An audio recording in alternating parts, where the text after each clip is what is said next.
As sensações, elas geram um problema muito grande quando se vinculam estreitamente à identidade. O porquê eu falo isso? Interessante que quando se pergunta, quando se afirma quem é o Maurício, quem vos fala, quem é o Ricardo, quem é o Tiago, quem é a Fátima e quem é a Teresa. As pessoas, elas vinculam muito, a sensação como estando vinculado à identidade. Porque quando se fala isso, a pessoa se vincula ao exercício que ela domina, ou à profissão que ela domina. Eu sou professor, eu sou mecânico, eu sou advogado.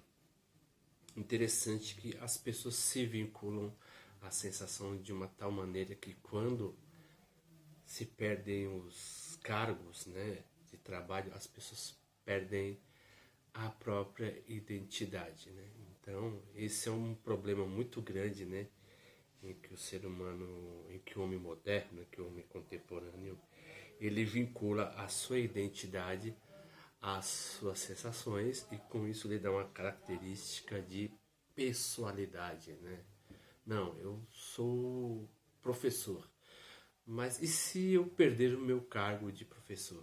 Quem eu sou? Aí está a questão que é estritamente filosófica, que a filosofia tem debatido durante milênios. Quem eu sou? Eu sou aquilo que penso, eu sou aquilo que sinto, ou eu sou aquilo que faço? Há uma frase de Aristóteles que diz que a excelência não é um feito, é um hábito. As pessoas são aquilo que elas repetidamente fazem. Então, o seu ato de fazer com toda a sua inteireza que lhe dá essa espécie de identidade. Isso na visão estritamente aristotélica do termo. Então, as pessoas, elas vinculam muito isso, a identidade ao ter. Então, quando me roubam aquilo que eu conquistei, quem realmente sou? Então, as pessoas hoje, estritamente, elas ficam pavorosas, Elas ficam apavoradas quando lhe perde algo, Como se a pessoa tivesse um tecido existencial com o bem que ela possui. Não há nenhum problema em lutar, em ter, em conquistar as coisas. Mas o problema é a energia que se gasta nessas coisas, como essas coisas fossem parte, intrinsecamente ligado à natureza humana. Aí tem outra questão, O que é a natureza humana? Interessante que o gato, ele tem a natureza de gato.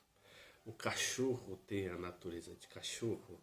O cavalo tem a sua natureza. A mesma coisa em que falamos que a chuva molha, em que o sol seca, e que o sol derrete. Por exemplo, em que o cachorro faz sexo com o animal perspectivo da sua raça. E o ser humano, qual é a natureza do ser humano? Então a filosofia ela tem debatido isso durante milênios. Pelo fato do ser humano não ter uma natureza, vamos dizer assim, ele extrapola essa sua natureza, querendo fazer algo que extrapola dentro dos limites sociais. Então, a nossa normalidade muitas vezes pode ser compatível, ou a nossa natureza compatível à cultura da qual o ser humano faz parte. Então, ele poderia ser o homem, ele é natural dentro do seu meio. Então, dentro dessa norma cultural. Então, quando o homem rompe essa norma cultural, esse pensamento que nós temos, que é estreitamente cultural, vinculado pela cultura e pela sociedade, o homem ele quebra o seu padrão de normalidade e de naturalidade. Interessante que você vai verificar a palavra natural, é tudo aquilo que é idêntico a si, é é tudo que está de acordo com a sua própria natureza. Por exemplo, a ação do homem dentro do cosmos.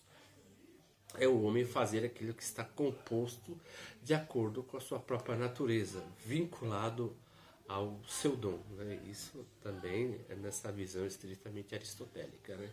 Ora, por quê? Porque se o vento venta, se o mar mareia e se a chuva molha, qual é a natureza do homem? A natureza do homem, por exemplo, está vinculado aos seus dons.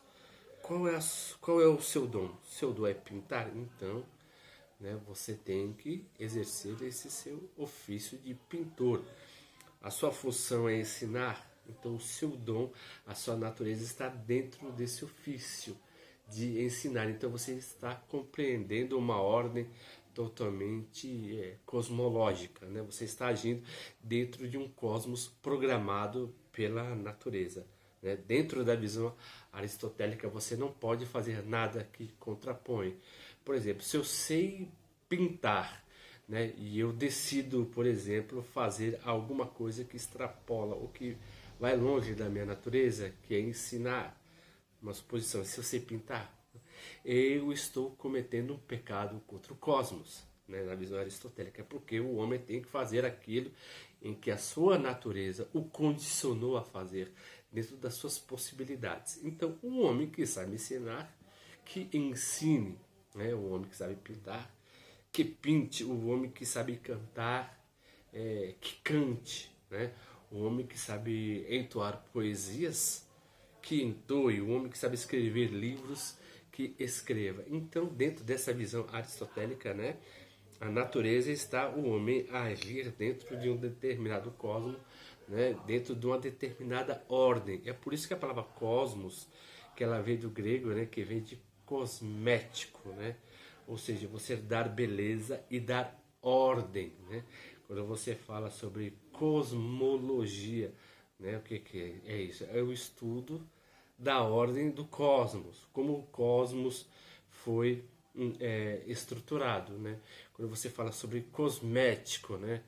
O que é? É a ordem programada dentro desse campo, dentro da beleza.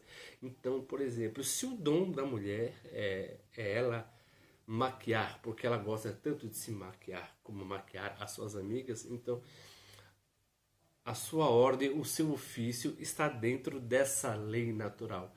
Então você não está cometendo, né, esse pecado de desmesura, não sair dentro, né, do seu dom do qual que você foi chamado.